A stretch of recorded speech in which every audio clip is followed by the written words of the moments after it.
Elon Musk ने Twitter की deal accept करते ही 26 अक्टूबर को कुल 4 बड़े अधिकारियों को माइक्रो ब्लॉगिंग प्लेटफॉर्म यानी कि ट्विटर से निकाल दिया है। उनमें से एक को तो एलोन मस्क ने बिल्डिंग तक से यानी कि जो ट्विटर का हेडक्वार्टर से उससे भी बाहर निकाल दिया है। जिन 4 उच्च पद अधिकारियों को एलोन मस्क ने ट्विटर से निकाला है उनमें सबसे पहले आते हैं पराग अग्रवाल, एक्स सीईओ ट्विटर के। जैक डॉर्सी के रिजाइन के बाद अक्टूबर में 2021 में एज अ सीईओ पराग अग्रवाल, जो कि मूल भारतीय निवासी है, इन्होंने ज्वाइन किया था। इनको भी निकाल दिया है एलोन मस्क ने। दूसरी आती है विजया गड्डे, जो कि एक लीगल एंड पॉलिसी चीफ थी। तीसरे है नेट सेगल, ये चीफ फाइनेंसिंग ऑफिसर थे। और चौथा है सियान एजट, ये जनरल काउंसलर थे। इनको तो बिल्डिंग से ही बाहर निकाल दिया गया है। एलोन मस्क ने ट्विटर के सीईओ पराग अग्रवाल को क्यों निकाल दिया गया, इसके रीजन को जानने से पहले हमें समझना होगा इसकी शुरुआत कहां से हुई। 4 अप्रैल 2022 को एलोन मस्क ने 9.2% के यानी कि परसेंटेज के शेयर ट्विटर के खरीद लिए। इसके चलते ट्विटर के बोर्ड ने डिसाइड किया उनको अपने बोर्ड के अंदर शामिल करना, और उनको कुछ शर्तों के हिसाब से ऑफर दी गई कि आप हमारे ट्विटर के बोर्ड में आप आ सकते हैं, मोस्ट वेलकम है। 11 अप्रैल 2022 को ट्विटर के सीईओ पराग अग्रवाल ने जानकारी साझा करते हुए बताया कि एलोन मस्क ट्विटर के बोर्ड में शामिल नहीं होंगे। पता नहीं एलोन मस्क के दिमाग में क्या आया, क्योंकि दिमाग एक इंजीनियर का भी है, साइंटिस्ट का भी है, और ये सब जो साइंटिस्ट वाला जो दिमाग है वो कुछ क्या क्या सोचते हैं, किस टाइम पे क्या सोचते हैं, कुछ पता नहीं चलता है। तो उनके दिमाग में क्या आया कि उन्होंने 13 अप्रैल को ट्विटर को ऑफर कर दिया कि वो $44 अरब में उनकी कंपनी को खरीदना चाहते हैं। ऐसा लेटर लिख के भेज दिया। एक्चुअली जो ट्विटर है वो अपने आप को टेक ओवर नहीं करवाना चाहता था। इसकी वजह से टेक ओवर ना हो, इसकी वजह से एक टाइप का सिस्टम आता है पॉइजन पिल नाम का।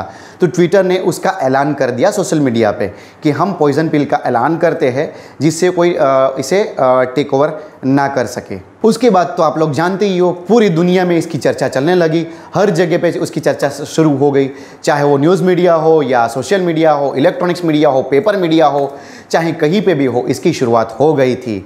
ऐसा लग रहा था कि एक जंग छिड़ गई हो, पता नहीं। अभी तो शुरुआत हुई थी एलोन मस्क की ट्विटर को खरीदने की दिशा में। उसके बाद 25 अप्रैल को एलोन मस्क की जो डील है वो ट्विटर ने मान ली। 29 अप्रैल को $8 बिलियन की टेस्ला के शेयर एलोन मस्क ने इस डील को क्रैक करने के लिए बेच दिए। उसके बाद एलोन मस्क को कुछ पता चला कि भाई ट्विटर के अंदर बहुत सारे फेक्स अकाउंट है जो कि बोट खुद क्रिएट करता है। उनको ये तो पता था कि 5% के हिसाब से बोट जो फेक अकाउंट्स है वो क्रिएट करता है, लेकिन उसके बाद उनको ये पता चला कि 20% से भी ज़्यादा फेक अकाउंट्स बने हुए हैं, बोट्स ने बनाए हुए हैं। तो 13 मई 2022 को ट्विटर के अंदर बोट्स के रिव्यू होने तक, यानी कि बोट्स जो है मतलब सॉफ्टवेयर आता है, मतलब तो उसका जो रिव्यू है उसको होने तक ये डील होल्ड पे रहेगी। इसके बाद 13 जुलाई 2022 को एलोन मस्क ने ट्विटर के ऊपर आरोप लगाया कि आपने हमारे साथ बोट्स के बारे में सही जानकारी साझा नहीं की है, इसलिए मैं इस डील को कैंसिल करता हूं। ये बात इन्होंने कह दी। उसके बाद ट्विटर ने एलोन मस्क के ऊपर अमेरिका की एक कोर्ट डेलावेयर में अपील कर दी और एलोन मस्क के ऊपर आरोप लगाया कि इन्होंने अपने डील के दौरान ट्विटर के स्टॉक्स को मैनिपुलेट किया है। फिर एलोन मस्क ने सोचा कि चलो वैसे भी मामला कोर्ट में चला गया है तो इस डील को एक्सेप्ट कर लेता हूं, और जो भी कचर पट्टी है जिसको साफ करना है, धुलाई करनी है, उसे मैं बाद में कर लूँगा। उसके बाद 4 अक्टूबर को एलोन मस्क ने यह डील मान ली। 17 अक्टूबर 2022 को अमेरिकी कोर्ट डेलावेयर ने इस डील को आगे बढ़ाने की तारीख तय की।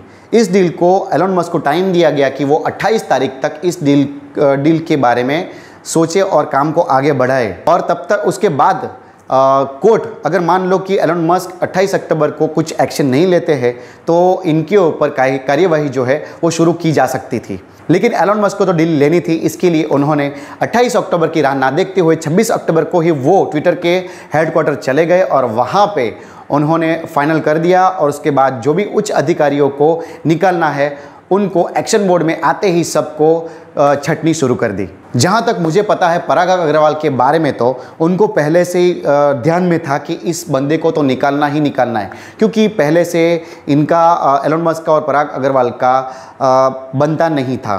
तो चलिए समझते हैं यहाँ पे क्या हुआ था पिछले टाइम में, जिसकी वजह से एलोन मस्क के दिमाग में पराग अग्रवाल को निकालने का प्लान ऑलरेडी पहले से चल रहा होगा। तो सबसे पहला कारण तो ये है पराग अग्रवाल को निकालने का कि जब डील चल रही थी उस टाइम पे पराग अग्रवाल ने कहा था कि एलोन मस्क ट्विटर लेते हैं तो ट्विटर का भविष्य अंधेरे में है।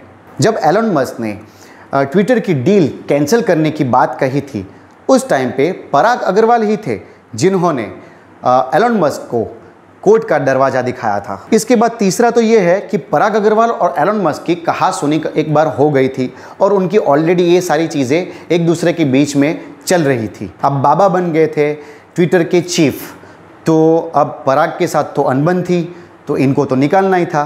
बाकी सारे जो भी उच्च अधिकारी है, जो भी टॉप लेवल के, तो उनके साथ कुछ ना कुछ तो ऐसा होगा कि उनको उनकी जो टीम है टॉप लेवल मैनेजमेंट की वो पसंद नहीं आ रही होगी, जिसकी वजह से उनको भी छांट के निकालना पड़ा।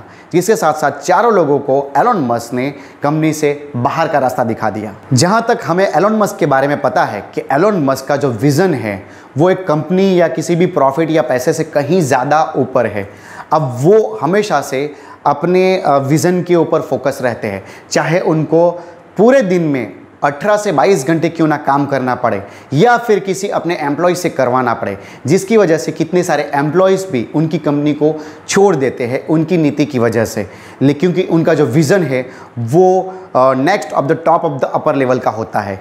अब आने वाला समय ही बताएगा कि भविष्य के गर्भ में क्या छिपा है। देखना यह है कि एलोन मस्क ट्विटर को कहाँ ले जाते हैं, जबकि इन्होंने ये बता दिया है कि वे इस कंपनी को आने वाले 2-3 साल में 4 गुना तक आगे बढ़ा देंगे। तो फ्रेंड्स, साइनिंग ऑफ ग्रिनल पटेल।